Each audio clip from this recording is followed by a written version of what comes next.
ओम नमः सिद्धेभ्यः। ओम नमः सिद्धेभ्यः।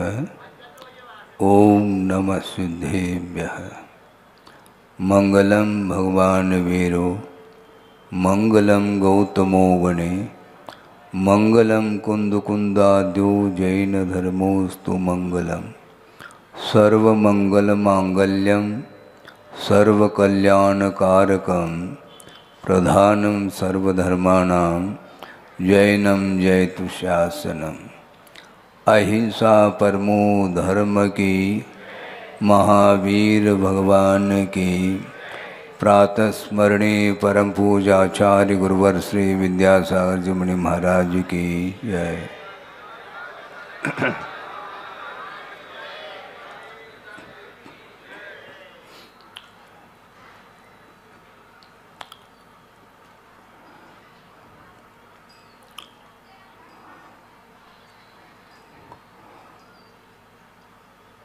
भिन्न भिन्न इच्छाओं को लेकर के संसारी प्राणी अपना कार्य करता है। जैसा कि एक अबोध बालक है, वह अपनी इच्छित वस्तु को प्राप्त करने के लिए अवलंबन लेता है। किसका आलम्बन लेता है? माँ का आलम्बन लेता है और अपनी इच्छा को पूर्ण कर लेता है। एक विद्यार्थी है। विद्यार्थी का अर्थ क्या होता है? विद्या अध्ययन करना, विद्या को हासिल करना उसका लक्ष्य बना हुआ है। और वह भी किसका आलम्बन लेता है?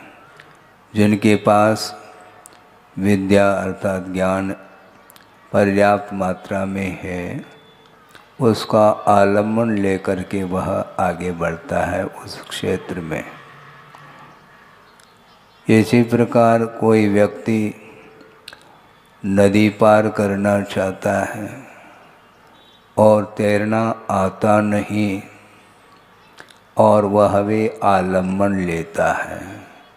किसका आलम्बन लेता है?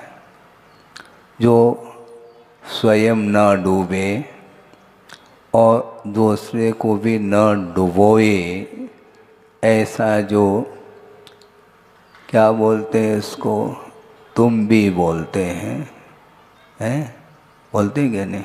हाँ, कई लोग तुमड़ी भी बोलते हैं। कुछ भी बोलो, तुम भी बोलो, हम भी वही बोलते हैं। हाँ। और उसका आलम्बन लेता है और आसानी से नदी को पार कर जाता है। उसी प्रकार भव समुद्र से पार होना है तो हमें भी आलम्बन लेना है। किसका आलम्बन लेना है? ये बात सामने है। धन का आलम्बन नहीं लेना, किंतु धर्म का आलम्बन लिया जाता है। धन का आलम्बन लेते लेते अनंत काल व्यतीत हुआ है, किंतु भव समुद्र से हम पार नहीं हो पाए, बल्कि भव समुद्र में और गोता खाते चले जा रहे हैं, डूबते चले जा रहे हैं। और उस भव समुद्र से हमें पार करना है। श्रावकाचार में आचार्य समंतभद्र स्वामी ने कहा है, क्या कहा है? देश यामी समीचीनम धर्मम कर्म निवारणम संसार दुःखतः सत्वान यो धरत्युत्तमे सुखे। संसार दुःखतः, संसार रूपी दुख से निकाल करके उत्तमे सुखे धरती इति धर्मः, उत्तम सुख में स्थापित कर देता है। संसार रूपी दुख से निकाल करके किसको? जैनान ऐसा नहीं कहा, सत्वान कहा है। प्राणी मात्र के लिए जो संसार से पार लगाने वाला कोई साधन है तो वह धर्म है, रत्नत्रयमय धर्म है, वीतराग धर्म है, अहिंसामय धर्म है, सत्य धर्म है। अनेक प्रकार के स्वरूप की अपेक्षा से भेद भिन्नता को लिए हुए होते हुए भी एक दूसरे के साथ संबंध को लिए हुए हैं वे धर्म। धर्म का अर्थ स्वरूप होता है। स्वरूप को प्राप्त करने के लिए वीतराग धर्म का आलंबन लिया जाता है। अभी महाराज जी ने भी आलंबन की ही बात करी है, माते व बाल से हितानुशास्ता। उसी को थोड़ा सा 10-15 मिनट के अंदर उसी को थोड़ा सा फैलाना चाहेंगे हम, क्योंकि वस्तुतः धर्म का जो स्वरूप है वो बहुत सूक्ष्मतम स्वरूप है। वहाँ तक पहुँचना किसके लिए साध्य हो सकता है।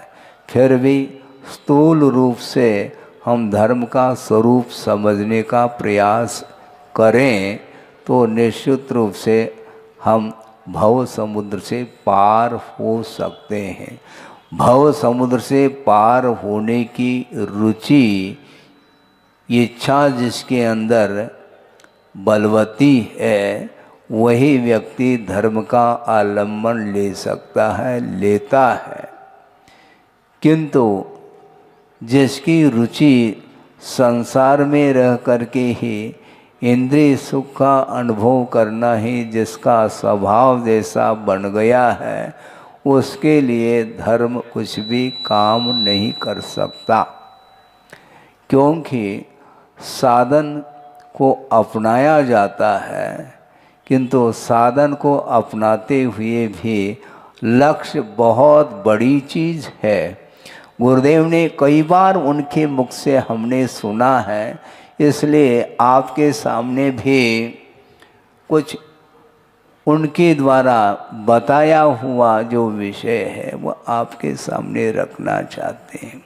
यद्यपि आगम में ये बात आती है कि कारण सदृशम कार्यम, कारण के अनुरूप ही कार्य होता है, ये बिल्कुल ठीक है। किंतु गुरुदेव का ये कहना था कारण के अनुरूप कार्य होते हुए भी कारण से भी बहुत महत्वपूर्ण और एक बिंदु है। वह क्या है? प्रयोजन। कारण से हट करके प्रयोजन हुआ करता है। कारण तो सही है, किंतु लक्ष्य एम जिसको बोलते हैं प्रयोजन, वह यदि भिन्न है तो वह कारण कभी भी कार्य को उत्पन्न नहीं कर सकता। एक तो ये है कि बाधक कारण की अनुपस्थिति, साधक कारण की उपस्थिति, फिर बाद में कार्य की निष्पत्ति, ऐसा कहा है। साधक कारण तो हमने अपना लिए हैं, किंतु बाधक कारणों का अभाव करना भी अपेक्षित हो जाता है। केवल पंच नमस्कार मंत्र का आलम्बन लिया है, इतना ही पर्याप्त नहीं, ध्यान रखो। महाराज फिर क्या करें हम? बता रहा हूँ धीरे धीरे, क्योंकि समय को भी तो पूरा करना है। वस्तुतः बाधक कारण का अभाव पैदा करना चाहिए। गुरुदेव ने कहा किमर्थम, क्यों करना? भगवान की वंदना क्यों करें? अड़ोस पड़ोस के लोग करते हैं इसलिए हमारा जल्दी जाना है मंदिर, क्यों? बहुत लोग जा रहे हैं, वो क्या कहेंगे? वो क्या कहेंगे? मतलब हम दूसरे के लिए जा रहे हैं, को का कहे, ये बुंदेलखंड में बोलते हैं, कोई क्या कहेगा। ये बार बार कचोटता रहता है, ये शल्य है एक प्रकार से कि लोग जा रहे हैं और हम भी सामाजिक प्राणी हैं, उन्हीं के अड़ोस पड़ोस में हम भी रहते हैं। तो इसलिए व्यावहारिकता की दृष्टि से उसमें हमें भी शामिल होना चाहिए धार्मिक अनुष्ठान में। ऐसा नहीं धर्म का आलम्बन लेना, पंच परमेष्टि की आराधना करना, किंतु इसके पहले ये सोचना चाहिए कि किमर्थम, क्यों करना चाहिए। एक सज्जन आए गुरुदेव के सामने, उन्होंने भाव रखा कि महाराज आप सुन रहे हैं, उन्होंने ये भाव रखा कि महाराज बहुत दिन की हमारी भावना है। कौन सी भावना है?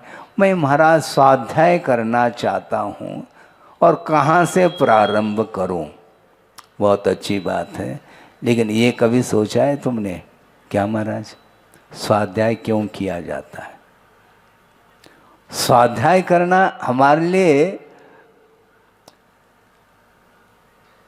क्या, स्वाध्याय करना हमारे लिए वरदान है, अभिशाप नहीं है।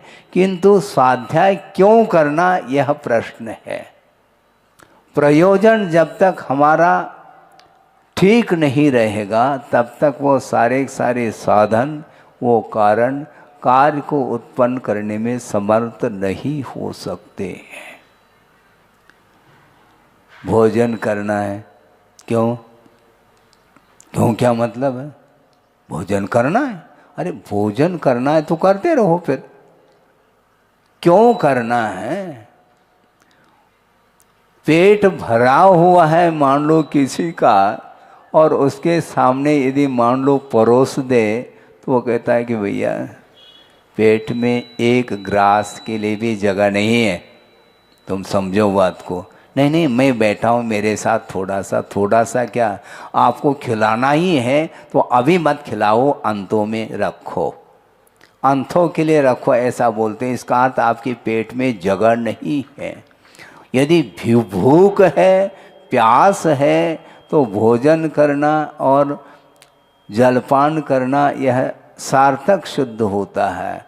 उसी प्रकार धार्मिक क्रियाओं के पीछे आपका लक्ष्य क्या है, इसको ध्यान में रखने की आवश्यकता है।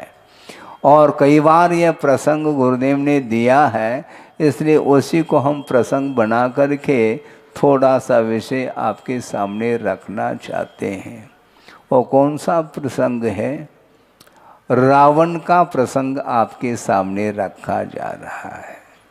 शांतिनाथ भगवान के चरणों में बैठ करके वो जाप कर रहा है, हाथ में माला, कौन सी? स्फटिक मणि की माला है, सूत की नहीं, सूत की अच्छो नहीं लगत। अच्छा, माला भी अच्छी नहीं लगती, जाप तो अच्छा लगता है कि नहीं, हम पूछना चाहते, नहीं तो माला में ही उलझते रहो, ऐसा नहीं। वो सोचता है स्फटिक मणि की माला, जी हाँ ठीक है ले लो।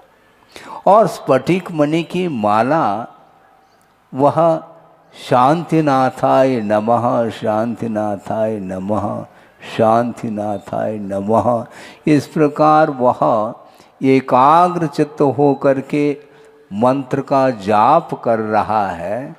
तो शांतिनाथ भगवान तो शांति के कर्ता तो है ही है, और बाकी भगवान शांति के कर्ता नहीं है क्या? है तो महाराज, लेकिन तो क्यों लगाते हैं महाराज? यही तो हमारी विशेषता है। सारे भगवान को हम साइड में रखते हैं और इष्ट देवता के रूप में, आराध्य के रूप में शांतिनाथ भगवान का हम जाप करते हैं। कोई बाधा नहीं, किसी भी भगवान की आराधना करो, किंतु उसके पीछे एम क्या है यह महत्वपूर्ण है। क्योंकि आपने आदर्श को सामने रख कर के ही आराधना प्रारंभ की है, और शांतिनाथ भगवान आदर्श हैं हमारे लिए।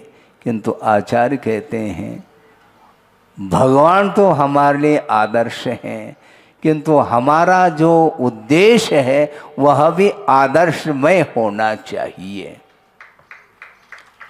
शांतिनाथाय नमः बोल रहा है, किंतु उसके पीछे उनका लक्ष्य क्या है, प्रयोजन क्या है? तो बहुरूपिणी विद्या को शुद्ध करने के लिए उन्होंने इस मंत्र का आलंबन लिया है।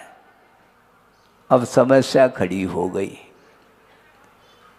ये बहुरूपिणी विद्या को सिद्ध करने का क्या उद्देश्य? शांतिनाथ भगवान की आराधना का उद्देश्य तो बहुरूपिणी विद्या सिद्ध करना, और बहुरूपिणी विद्या को सिद्ध करने के लिए उद्देश्य क्या है? उद्देश्य और कुछ नहीं, सीता का लाभ हो और उसमें व्यवधान उपस्थित करने वाला राम है। इसलिए रामस्य मृत्युर्भवेत्, इस प्रकार भीतर भाव रखा हुआ है। भीतर हृदय में क्या भाव और वह जाप चल रहा है, वचन में और मन में जो मानसिक और वासनिक क्रियाएं जो चल रही हैं, उनमें जमीन और आसमान का अंतर पाया जा रहा है। बहुरूपिणी विद्या इसलिए सिद्ध कर रहा है कि राम के सामने मेरे कोई औकात नहीं है, मेरे पास क्षमता है कहाँ। इसलिए राम को यदि परास्त करना है तो बहुरूपिणी विद्या को सिद्ध करना अनिवार्य है। इस प्रकार मन में भाव लेकर के वह शांतिनाथ भगवान की आराधना करने के लिए बैठा है, और एकाग्रता के माध्यम से मंत्र की सिद्धि होती है। किंतु उद्देश्य क्या है? सोचो, विचार करो। रावण के पास कितनी रानियां थी? कोई बोल सकते हैं? 18,000 बोल रहे हैं। सोचो, विचार करो। 18,000 रानियां हैं, और एक से एक सुंदर अप्सरा को भी मात करने वाली रूप लावण्य को लिए हुए वो 18,000 रानी होने के उपरांत भी उसकी दृष्टि किस पर जा रही है? सीता की ओर उसकी दृष्टि जा रही है। इसी को बोलते निकृष्टतम पाप। इससे बढ़कर के और कोई भी दुनिया में पाप नहीं होना चाहिए। पुण्य के उदय में पर्याप्त सामग्री, भोग्य सामग्री मिलने के बावजूद भी अन्यत्र दृष्टि जाती है। इसी को बोलते हैं, हमेशा दुरात्मा की जो दृष्टि है वह अपनी सामग्री की ओर नहीं जाती, किंतु दूसरे की सामग्री की ओर दृष्टि जाती है। और इसी को बोलते, ये आराधना नहीं, यह विराधना है वस्तुतः धर्म की। धर्म की आराधना करना चाहो तो आपको लक्ष्य बनाना पड़ेगा। लक्ष्य बनाते नहीं और शुरू हो जाते हैं, तो आचार्य कहते हैं ऐसा नहीं है। एक प्रसंग दिया था गुरुदेव ने, नमोकार मंत्र के प्रसंग में एक बात उन्होंने दी है, और बहुत वह प्रासंगिक विषय है कि नमोकार मंत्र के माध्यम से असंख्यात कर्मों की निर्जना होती है, लेकिन भिन्न भिन्न पात्र हैं। उस पात्र के अनुरूप ही कर्मों की निर्जना होती है, ये उतना ही सत्य है। महाराज क्या आप बताना चाह रहे हैं? बताना ये चाह रहे हैं, नमोकार मंत्र का आलंबन लिया जा रहा है, किंतु अनुपात से निर्जना कम होती जाती है, बढ़ती जाती है पात्र के अनुरूप। उसमें कौन सा रहस्य महाराज हम खोलना चाह रहे हैं? एक तो नमोकार मंत्र का पाठ होता है, आप समझ रहे हैं? नमोकार मंत्र का पाठ, एक नमोकार मंत्र का जाप, और एक नमोकार मंत्र का ज्ञान, और एक नमोकार मंत्र का ध्यान। ये चार हैं। ये नमोकार मंत्र का आलंबन सबने लिया है, किंतु उत्तरोत्तर निर्जरा की मात्रा बढ़ती जा रही है। ऐसा क्यों हो रहा है महाराज? वही तो खोलना चाह रहे। नमोकार मंत्र का पाठ कर रहा है और वह पाठ शुद्ध उच्चारण के साथ करता हुआ लयबद्ध तरीके से वह संगीत के साथ चल रहा है, इसलिए कर्मों की निर्जरा अल्प मात्रा में होती है? अखंड पाठ कर सकता है वो संगीत के साथ, लेकिन अखंड जाप करने के लिए कह दिया जाए महाराज हमारे बस की बात नहीं। इसका अर्थ आपका मन नमोकार मंत्र में है कि संगीत में है? संगीत के कारण वह 24 घंटा पाठ करने के लिए वह खड़ा है, किंतु जाप करने के लिए कहो एकांत में जा करके शांतिनाथ भगवान के चरणों में नमोकार मंत्र का जाप करो शुद्ध उच्चारण के साथ, नमो अरहंताणम, इस प्रकार महाराज उसमें मन नहीं लगता। तो नमोकार मंत्र में मन नहीं लगता, किस में लगना चाहता है वो मन? तुम्हारा, हाँ तुम्हारा ही मन है और लग नहीं रहा है। और संगीत के साथ कह दें तो महाराज 24 घंटा नहीं, हम 48 घंटा अखंड पाठ कर सकते हैं। अच्छी बात है, वह पाठ माना जाता है, किंतु उसमें रागांश है। हालांकि फिल्मी गीतों के अपेक्षा से नमोकार मंत्र का पाठ अत्युत्तम है, किंतु तुलनात्मक दृष्टि से आगम में ये कहा है कि इसमें अभी भी राग का अंश है, क्योंकि वह संगीत के साथ लयबद्ध तरीके से वह पाठ कर रहा है। उसका उपयोग उसमें लगा हुआ है, क्योंकि इसमें भी कर्णेंद्रिय का विषय बन रहा है। और इससे ऊपर उठना चाहो तो संगीत अंगीत सब बंद कर लो और मन में उच्चारण करते हुए आप जाप करेंगे तो पाठ की तुलना में असंख्यात कर्मों की निर्जरा अधिक होती है। और इस जाप से भी ज्ञान के माध्यम से असंख्यात कर्मों की निर्जरा मानी है। नमो अरहंताणम।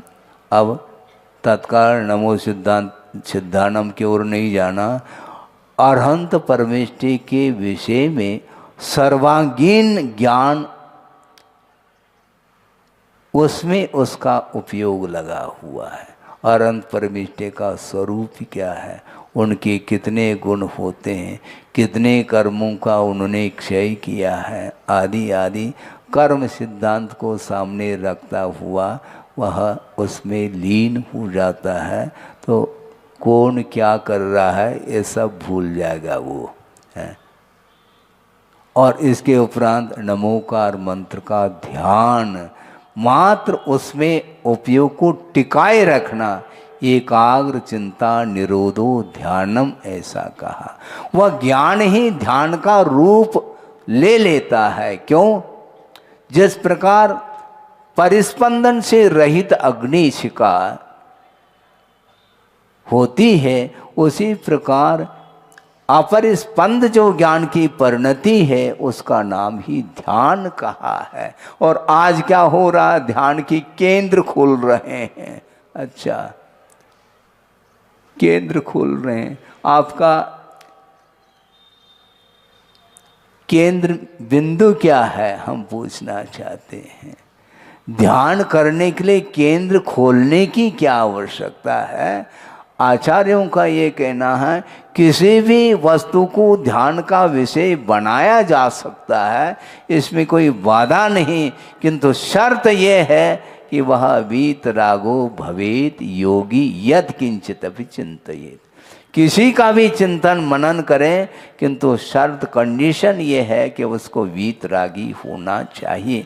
जहाँ पर राग पल रहा है वहाँ पर धर्म ध्यान अथवा शुक्ल ध्यान संभव नहीं है। इसलिए केंद्र खुलने की आवश्यकता नहीं, किंतु भगवान के चरणों में आपको जाने की आवश्यकता है। भगवान के चरणों में जिसका ध्यान नहीं लग रहा है तो केंद्र क्यों खोलना चाहते हैं हम, है? वहाँ खोल करके करना क्या चाह रहे हैं आप? उस तलगर में बैठ करके आप क्या करना चाह रहे हैं मुझे बताओ। शांतिनाथ भगवान के चरणों में मन नहीं लगता। महाराज हम क्या करें, मन लगता ही नहीं हमारा। कहीं न कहीं लग रहा है, ध्यान रखो, भगवान के चरणों में नहीं लग रहा है। और भगवान के चरणों में जिसका मन लगा हुआ है उसको ज़्यादा श्रम करने की आवश्यकता नहीं। अंतर्मूर्त में उसको केवल ज्ञान हो सकता है यदि भूमिका है तो। इसलिए हमें पंच कल्याणक सामने आ रहा है, 2 दिन शेष बता रहे हैं। उसके बाद क्या करना और पंच कल्याण के बाद क्या करना ये आपका विषय है, वो मेरा विषय तो है ही नहीं। 5 दिन 6 दिन आप पंच कल्याणक में आएंगे, पात्र बन करके आप पूजन अर्चन करेंगे और उस दृश्य को भी हम भी देखेंगे। उसके बाद का क्या कार्य है, तो बाद का क्या लक्ष्य को बनाए रखना चाहिए। हालांकि आप लोगों का मन निरंतर प्रभु में नहीं लग सकता। सच्चे देव शास्त्र गुरु में कुछ ही समय के लिए मन लगता है, फिर बाद में वह रूटीन में जो आप कार्य करते हैं वही करते चले जाते हैं। कोई बाधा नहीं, कुछ ही क्षण के लिए सही, किंतु उसके संस्कार निरंतर बढ़ते चले जाएंगे तो निश्चित रूप से आगे भी आपकी कदम बढ़ सकते हैं। इसलिए भिन्न भिन्न कार्यों को सिद्ध करने के लिए आलम्बन लिया जाता है और श्रमण लोग भी आलम्बन लेते हैं। आलम्बन से रहित होकर के जो ध्यान किया जाता है वह अलग वस्तु है, किंतु वर्तमान में हमें आलम्बन लेने की आवश्यकता पड़ती है। पंच परमेष्टि के अलावा मेरे कल्याण के लिए, आत्मोन्नति के लिए और कोई भी साधन दुनिया में नहीं है। इस प्रकार श्रद्धान का विषय बना करके जो चलता है निश्चित रूप से उसका कल्याण हो सकता है। और कल्याण हो सकता है इसलिए कह रहा हूँ क्योंकि बार बार मन को हम टिकाए रखते हैं, किंतु पता नहीं पड़ता कि वह मन कब बाहर चला जाता है, स्वयं को भी मालूम नहीं पड़ता है। आप लोग जाप करते हैं, जाप करते समय कितने क्षण में, कितने क्षण के लिए आपका मन उसमें टिका रहता है, मुझे बोलो आप हैं? जाप कर रहे हैं, कोई व्यक्ति आ जाए तो जाप ही छोड़ दें आप ऐसे तो स्थिति है मन की स्थिति। अथवा कोई भी व्यक्ति, परिचित व्यक्ति आ गया, उसके पहले माला आपने प्रारंभ कर रखी है और वह रफ्तार बढ़ेगी फिर वो, क्योंकि वह व्यक्ति आया कहीं चला न जाए, पता नहीं किस उद्देश्य को लेकर के आया है, क्या विकल्प है उसको। इसलिए जल्दी से जल्दी वह माला फिर जाती है। माला फेरा थोड़ी गया है, वो फिर गई है अपने आप, उसकी रफ्तार उसकी बढ़ गई है। अथवा कभी कभी ये भी मन में आ सकता है ओम ओम ओम ओम कर लो तो ताकि 2 मिनट में ही समाप्त हो जाए। ओम ओम ओम ओम करके वो मोम हो जाता है। बहुत कठिन काम है ये। आकुलता है सब कुछ हमारे लिए परिभ्रमण के लिए कारण है। निराकुल भाव के साथ आपको 10 मिनट भी यदि मान लो आप पवित्र भावना के साथ प्रभु आदि की आराधना करते हैं, निश्चित रूप से वह गंतव्य मिल सकता है। जिस लक्ष्य को लेकर के हम साधना करना चाहते हैं, भक्ति आदि करना चाहते हैं, उसका उद्देश्य यदि मान लो पवित्र हो तो निश्चित रूप से बहुत ही शीघ्र, अति शीघ्र कह दें तो कोई बाधा नहीं, किंतु अति शीघ्र का अर्थ इतना ही कहना चाहते हैं क्योंकि वह भक्ति परंपरा से मुक्ति के लिए कारण सिद्ध होती है। गुरुदेव ने कहा था एक भव को बीच में रखा जा सकता है और उसके उपरांत मोक्ष को प्राप्त किया जा सकता है।